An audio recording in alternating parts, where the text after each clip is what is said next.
Hi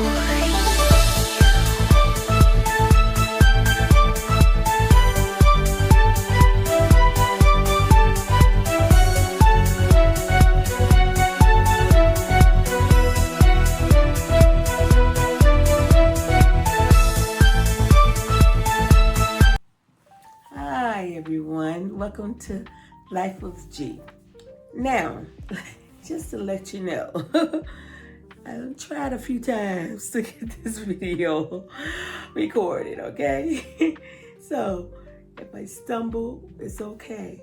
I'm new at this, and I'm trying to say, and this camera just keep shaking.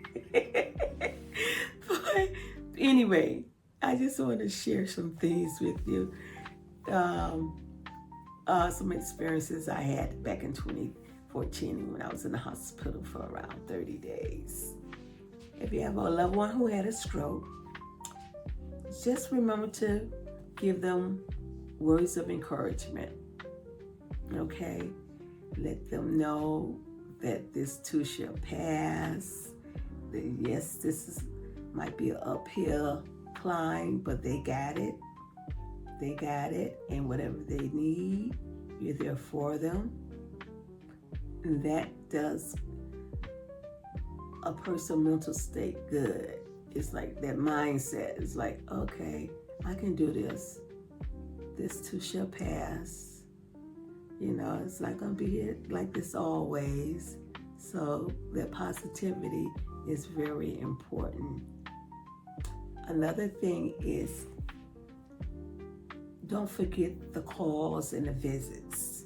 If you have someone in the hospital like for 30 days, or even a few days, everybody level of different types of strokes out there, and their levels are different. It might affect one person's left side or their right side, or maybe they don't affect none of that. It's just a little droop on their face or something minor, not really minor, but you know, it's not as bad.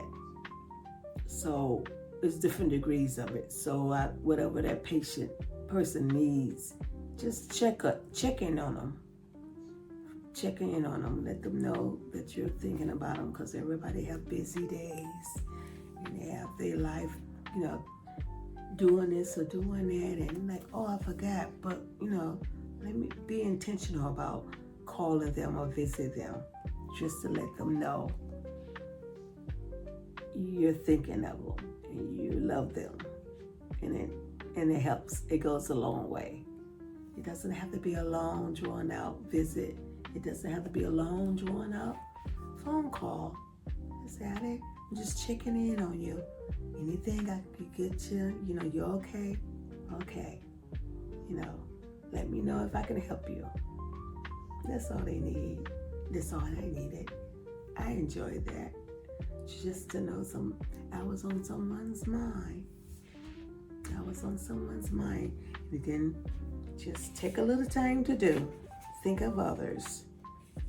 And another thing, if your loved one seems like a different person in some type of way, they are. Because now they have to deal with the new normal. This stroke thing is a new normal. When you're used to doing things for yourself, and now you can't. Everybody got to make adjustments, not just the patient, but the caregivers, your loved ones. It's like, oh, who's going to take you to your doctor's appointment? Who's going to cook your breakfast, your lunch, your dinner? Who's going to do these things for you? You know, who's going to be here with you? But, you know, you have to worry about the caregivers to get. So they're in a new norm. They're different. Emotionally, too. Emotionally, it has an effect on you, because you can get, that's where the phone calls and the visits come in hand, because you can get, woe is me, you know, I'm useless now. I can't even go to the bathroom by myself. I can't even prepare my food for myself or comb my hair. And at the time, I lived in a I had an upstairs and a downstairs. I had to sleep on a sofa for a while because I couldn't walk. So therefore, going upstairs wasn't an option. So luckily I had a laid out couch that I slept on, and it worked just fine, for the time being. But what I did, when I was going through physical therapy, once I did get home and went through outpatient therapy, I got up the nerve to go upstairs.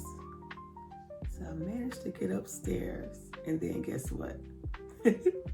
I looked at those stairs when they come down. It's like, what was I thinking? How did I get up here?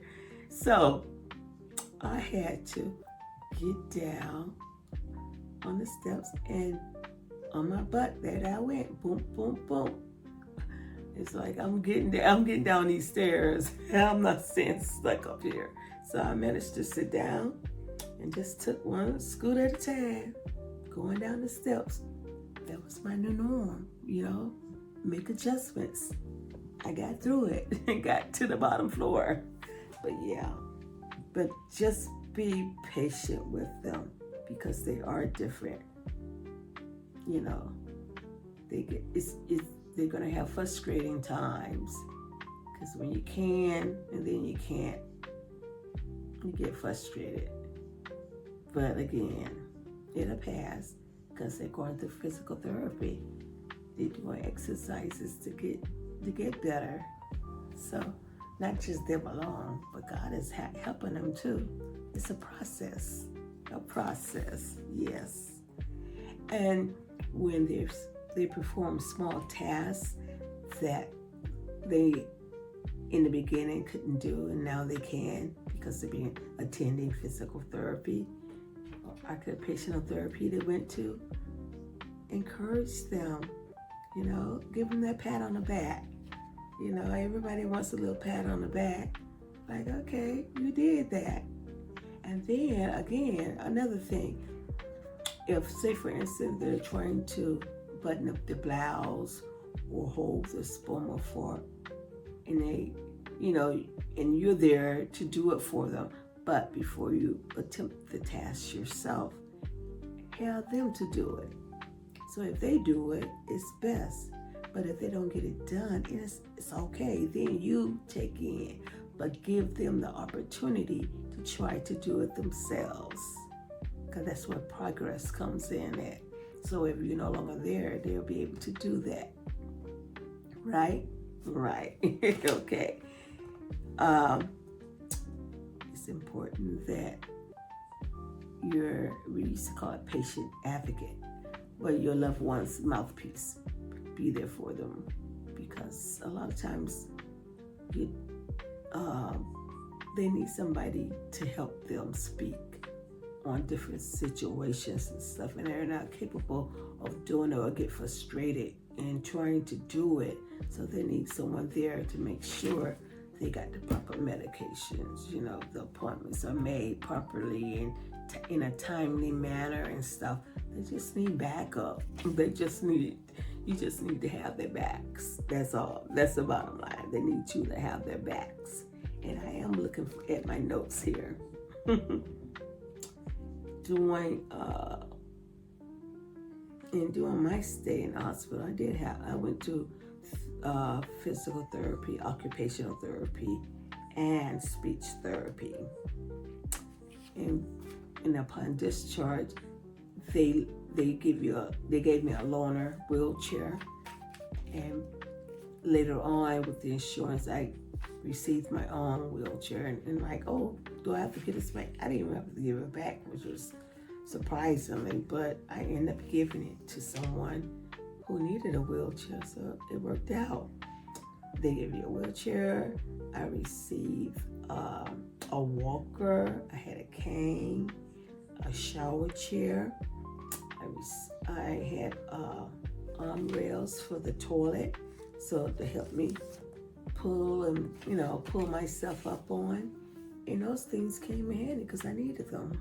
And thank goodness insurance was, took care of that for me. So thank goodness for insurance.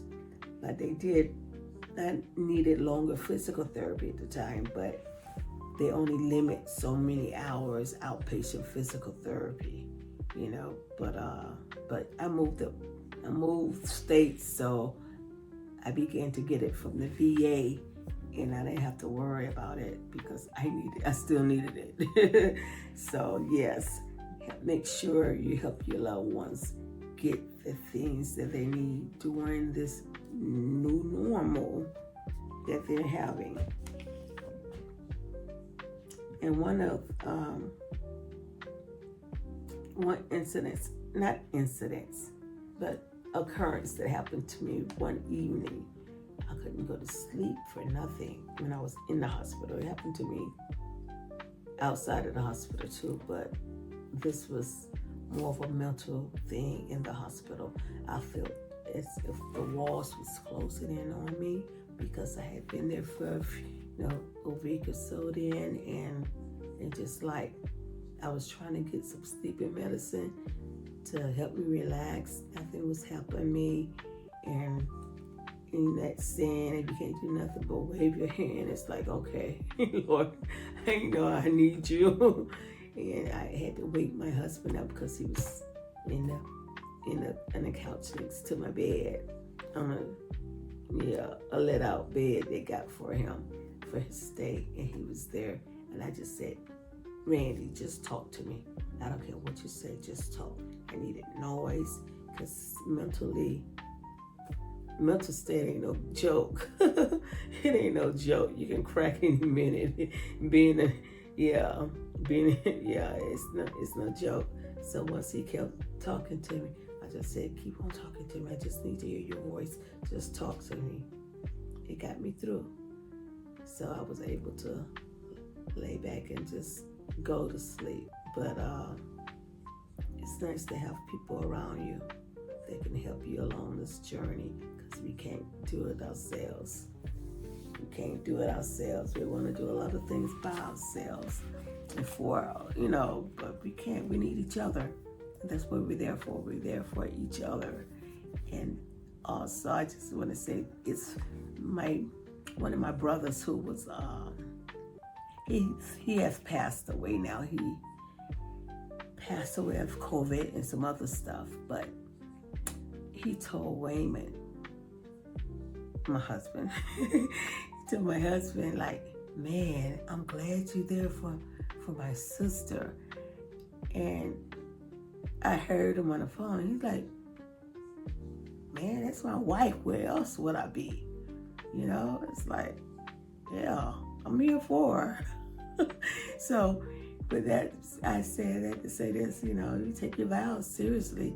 Some you say the vows for better, for worse, in sickness and in health, but when that sickness come around, it's like it's something else. You got to, you had to switch. It's like, okay, but he was there for me. Thank God for that. And for my kids and for my friends and family, I appreciate that. God knows what people to send your way. What people to send your way. But I would also like to add, people have different stages of strokes. There are different stages of it, different levels. I don't know the ins and out of it. All I know, I had one and I had an aneurysm, but I think the aneurysm is gone. I'd have to do an MRI, and I used to be afraid of them, but now I put on a sleeping mask when I go in them, so it doesn't faze me now. I'm so proud of myself on that. It doesn't faze me, but I did a lot of praying to get there and figuring out things. But yeah, MRI machine doesn't faze me now. But yeah, if you have any questions, you just put them in the comments for me. I didn't want to hold you up too long, but just want to share a few things. It's just be present for your loved one. Whole new norm. That's all I can say. It's a new normal for a while. And just be patient. And still, after so many years, I still don't have the full effect of my right hand, but still got a little limp, but I'm still waiting on the full manifestation of my healing. God's gonna do it. God got it.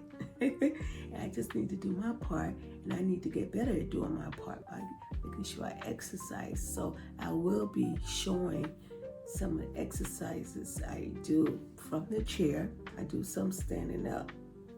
Do what I can standing up, and then do the others from the chair. I have a bike that's now collecting dust. Then I need to get on. I have it in the living room. I turn on the TV, ride for 30 minutes. Yeah. The more I move and exercise it, that's why I'm in my yard, trying to fix up my yard and doing whatever. Keep moving so these muscles can get stronger, so I can get in the ring with somebody. Yeah. No, anyways, thank you again for tuning in. Life with G. And again, don't forget to subscribe, like, and comments. And I hope that this can help somebody. That's all I want to do, just help somebody along this journey, because it can be scary. It can be scary. But giving God all the glory, I'm still here. And I truly thank God for that. I don't take nothing for granted. I am so grateful. I am so grateful, because it didn't have to be. It didn't have to be. So stay encouraged. There is a light at the end of the tunnel. There is a light there. There is a light, but foremost, keep God first. Keep God first. Things not gonna always go right. If he tells you to do something, you're gonna go through bumps. They're not always gonna be a straight thing. There are gonna be trials and tribulations in your life, but keep them first. Keep them first. Because what? In the midnight hour, that's when God turns things around. Glory to God. Hey, Motoroso. Whew. In the midnight hour. Whew. Keep the faith. Keep going.